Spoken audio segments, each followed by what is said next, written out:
তেল মশলা ছাড়া পাকিস্তানি পেশোয়ারি মাংস। এটা একবার খেলে সারা বছরের স্বাদ মুখে লেগে থাকবে। আসসালামু আলাইকুম, আপনারা সবাই কেমন আছেন? আশা করি আপনারা সবাই ভালো আছেন। আমি আজকে পাকিস্তানি পেশোয়ারি মাংস রান্না করব। তাই এই জন্য 1 কেজি গরুর মাংস নিয়েছি। এই গরুর মাংসটা আমি একটা নল্লি চর্বি সহকারে গরুর মাংস নিয়েছি।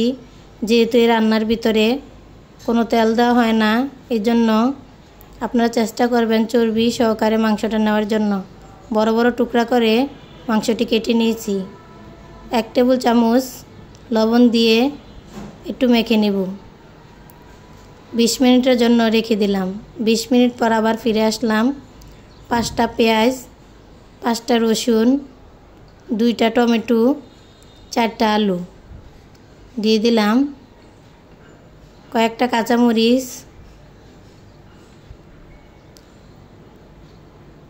আমি ওই সময় 1 টেবিল চামচ লবণ দিয়েছি, এখন 1 টেবিল চামচ লবণ দিয়ে দিলাম। এই রান্নার ভিতরে আপনারা চেষ্টা করবেন ঘি দেওয়ার জন্য। আমি 2 টেবিল চামচ ঘি দিয়ে দিব। আপনারা আমি আদা বাটা দিয়ে দিলাম। আদা কুচি দিতে পারেন, আমার ঘরে আদা ছিল না, এই জন্য আমি আদা বাটাটা দিয়েছি। এখন 2 টেবিল চামচ ঘি দিয়ে দিব।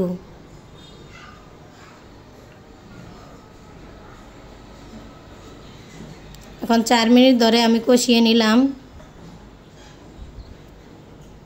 মাংসটা আমার কষানো হয়ে গেছে, এখন আমি পানি দিয়ে দিব।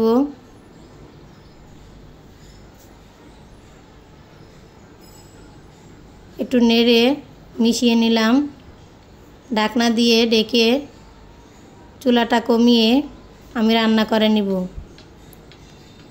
আমার রান্নাটা করতে 2.5 ঘন্টা লাগছে। দেখতে দেখা যাচ্ছে মাংসগুলো আনাম রয়েছে, কিন্তু টিপ দিলে গলে যাচ্ছে, ওই রকম হয়েছে। এটা খেতে অনেক মজার ছিল।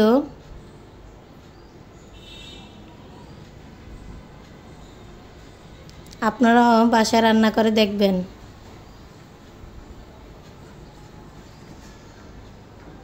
এখন আমি রোস্ট রান্না করতেছি। রোস্টের সব মশলা দিয়ে রোস্টগুলা কষিয়ে নিতেছি। একটু পর পরে নেড়ে দিতেছি যেমন নিচে না লেগে যায়।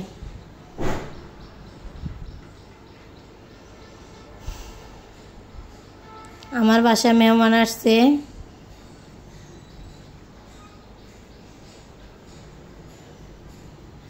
রোস্ট রান্নাটা আমার হয়ে গেছে।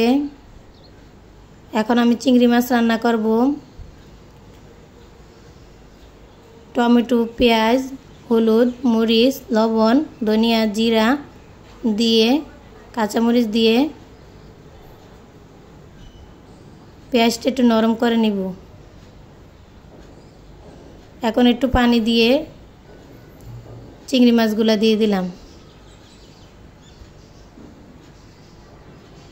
এই চিংড়ি মাছটা মিডিয়াম সাইজের ছিল, মাঝারি সাইজের চিংড়ি মাছ ছিল। দেখেন চিংড়ি মাছ রান্না হয়ে গেছে আমার। এখন আমি পোলাও রান্না করব। তেজপাতা, দারচিনি, এলাচ, পেঁয়াজ কুচি দিয়ে চালগুলা দিয়ে একটু কষিয়ে ভাজা ভাজা করে নিলাম। এখন পরিমাণ মতন পানি দিয়ে দিব।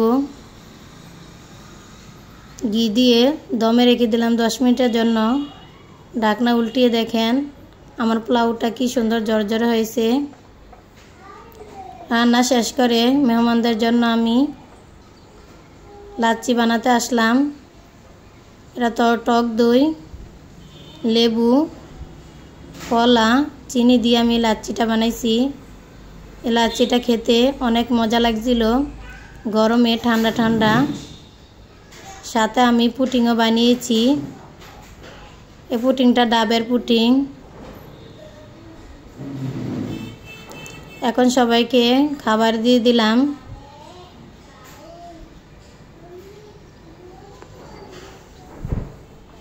খাওয়া দাওয়া শেষ করে বিকেলে নাস্তা বানানোর জন্য চলে আসলাম। আমি তেলের পিঠা বানাইতেছি।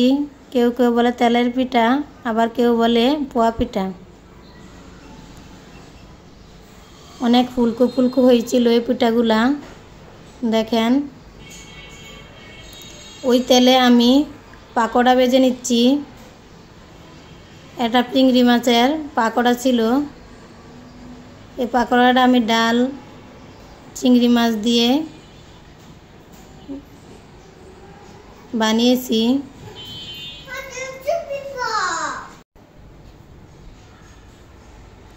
পাকোড়াও খেতে মজা ছিল। যদি আমার ভিডিওটি ভালো লাগে আপনাদের কাছে, তাহলে আমার চ্যানেলটা সাবস্ক্রাইব করবেন, লাইক করবেন, কমেন্ট